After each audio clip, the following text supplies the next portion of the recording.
Welcome once again to Lehto's Law. Here's Steve Lehto. I'm going to make a statement in this video. It's going to bother people on both ends of the spectrum, but it's going to happen. Sorry. But I'll do my best to explain it so that it won't really trigger those people. But Jason sent me a story and said, Steve, check this out from the New York Post. Queens principal, booted for fraud, will get nice paycheck for 7 years. Going to get a paycheck for 7 years despite being ousted for fraud. Susan Edelman wrote the story for the Post. A principal from Queens, accused of using fraudulent schemes to boost his school's graduation rate, can never again work with city students, but will get a $1.8 million desk job, according to the New York Post. The man was removed as principal of a high school last July. He will not return to any city school as a principal, according to a settlement of misconduct charges, but he can stay on the payroll of the Department of Education for another 7 years. Under this man, the high school created fake classes, awarded credits to failing students, and fixed grades to push kids out the door, according to an investigation by the Special Commissioner of Investigation. And they confirmed that, and that expose has been reported widely also by the Post. And instead of trying to fire the man or terminate him, as city investigators recommended, the Department of Education settled the charges on January 25th by fining him $12,000 and barring him from working as a principal. So under the deal, which the Department of Education officials didn't really widely publicize, the disgraced educator, who's now 47 years old, will sit in an office until he retires in 2029. And I've heard stories like this out of places with very, very good teachers' unions, and obviously this guy's an administrator as a principal, so I'm not sure if he's in the same union as the teachers or not, but it seems to be happening a lot in New York, where teachers get in trouble and they can't be fired, but they put them someplace and still pay them. They just go sit in a room and get paid. So this man will pocket his current $187,000 salary and get all of his union negotiated pay raises for principals. He'll also enjoy paid vacations and holidays, plus full health and retirement benefits, which will cost at least $78,000 more on top of his salary. Total cost of everything this guy's going to collect from here going forward, $1.8 million. Now, a city councilman who first called attention to this malfeasance was outraged to learn of this man's golden parachute, they call it. Nothing is more absurd in city government than rewarding dishonesty and cheating, the councilman said. A chancellor who promised to cut waste and bureaucratic bloat when he took the DOE reins this year would not comment on the case. When I see evidence of egregious actions amongst a small number of individuals in our schools, we will move aggressively and expeditiously to remove those people from our schools and payroll permanently. We seek the best outcome for students and taxpayers, he said in a statement, but that doesn't address why this guy is still on the payroll. Teachers told investigators that this principal pressured them to pass students whether they learned anything or not, according to that special commissioner's investigation report. The Post published an expose on this scandal back in 2019, and he was quoted as telling a staffer, "I don't care if a kid shows up at 7:44 and you dismiss at 7:45. It's your job to give that kid credit." He said the school would give a lagging student a diploma not worth the paper on which it was printed and let him have fun working at Taco Bell.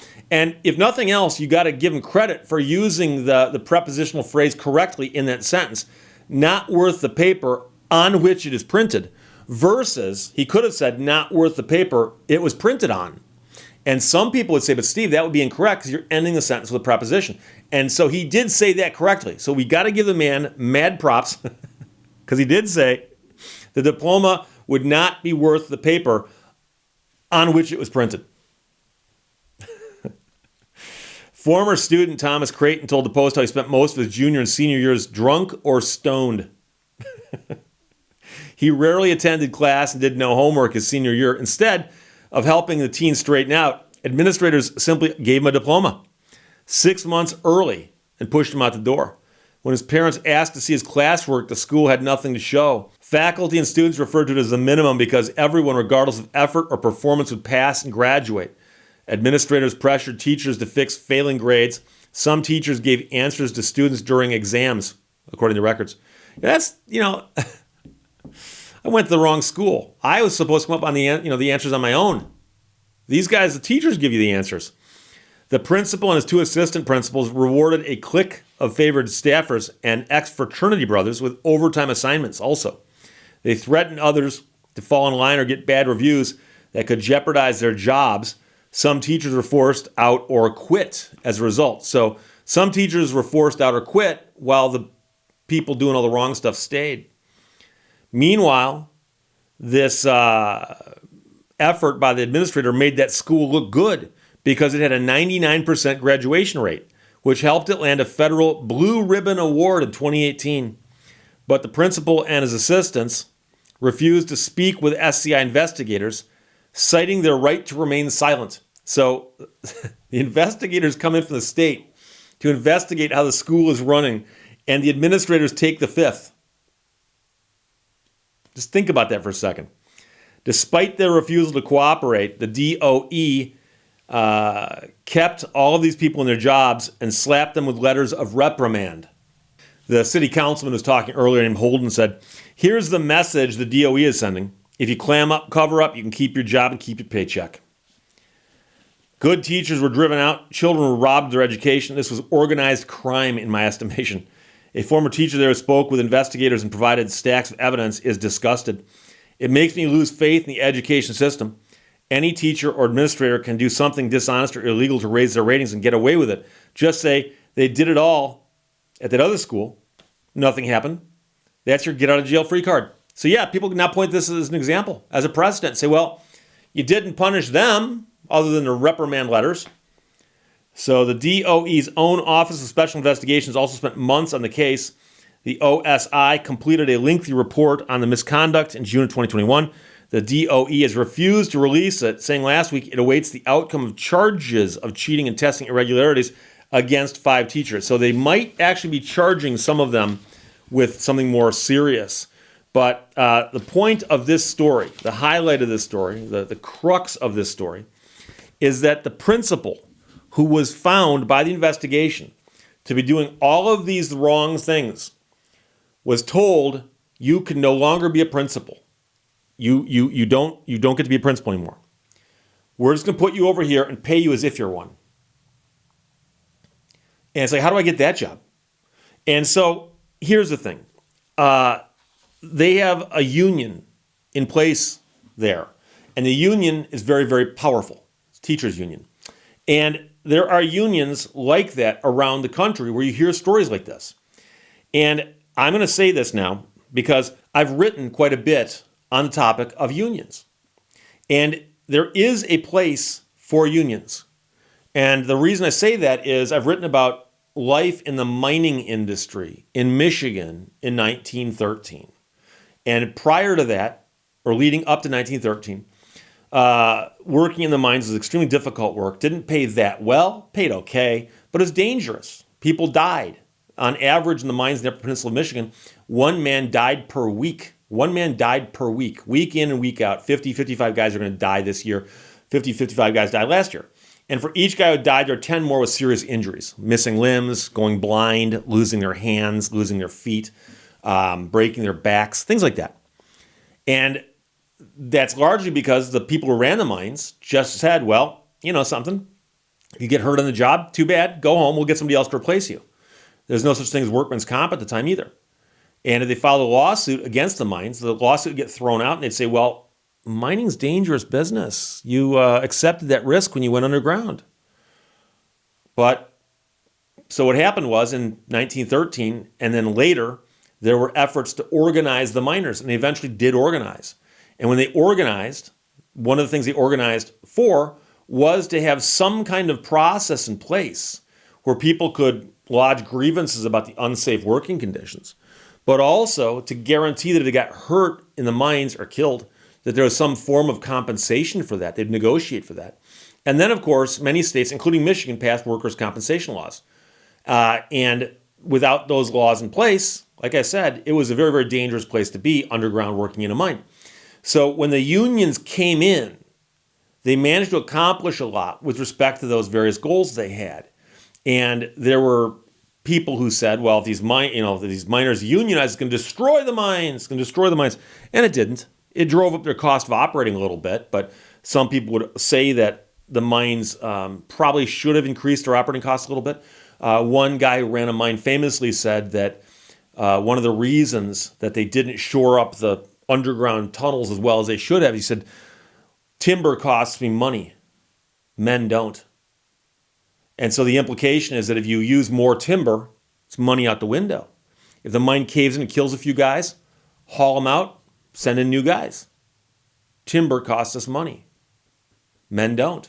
So there is a place for unions, but you start looking at it, and the analogy people often use is that of a pendulum, right? So with respect to workplace safety and working conditions and pay and so on, at one point in time, it was way over here in favor of management, but not in favor of the workers. And as the pendulum swings the other direction, you get protection for the workers and better pay. And the thing is that what if it swings too far? And I would argue that if there's a situation where a person who's a member of a union is doing their job and they're doing it so poorly that they're breaking laws and they're committing fraud and they're clearly not doing their job because they're graduating people who haven't done the things necessary for graduation, that they should be fireable. That person is either incompetent or just bad at their job, but they're not doing their job. They should be fireable, meaning that there should be a process by which someone can be fired. And the idea that no, your protections are so strong that you can do everything wrong, break laws, actually do the opposite of your job, and if you get caught, just go sit in a room, we'll still pay you. Well, that's easier than doing your job.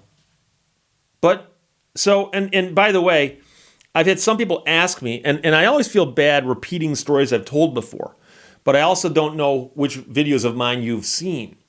But I have great sympathy for teachers, and there's a reason why.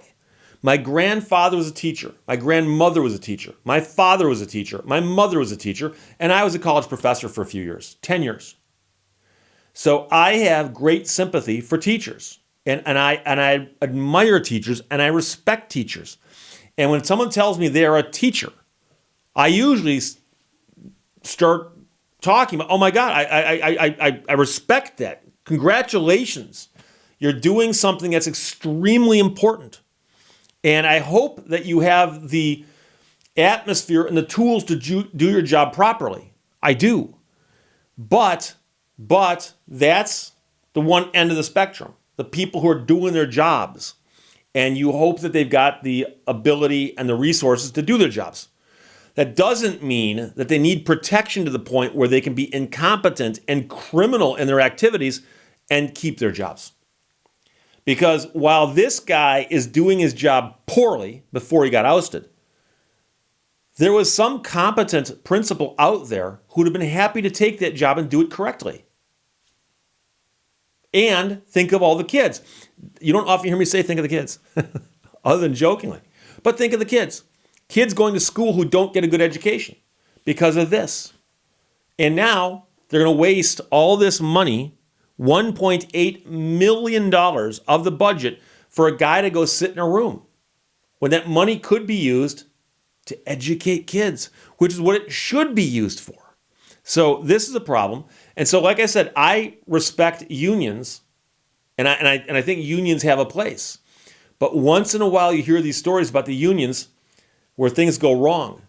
And I think that even union members would look at this and go, you know something? That is wrong. Now, I know some people I've spoken to say, but Steve, this makes up for how bad it was before there were unions. No, it doesn't. And the reason why is that this guy here was not around before there were unions. I'm pretty certain. And so to say that, well, this generation gets a benefit because this other generation suffered, It's poetic on some level, but it's not actually how this works. So this is a sad story, and I feel badly for the people of New York who pay all these taxes just to see it get thrown out the window like this. But Jason sent me the story, thanks a lot, from the New York Post. Susan Edelman wrote it. Queens principal booted for fraud will get paid for 7 years, and the total cost to the district of that, $1.8 million. Questions or comments, put them below. Let's talk to you later. Bye-bye. Thank you for watching Lehto's Law. Where there's a will, I want to be in it.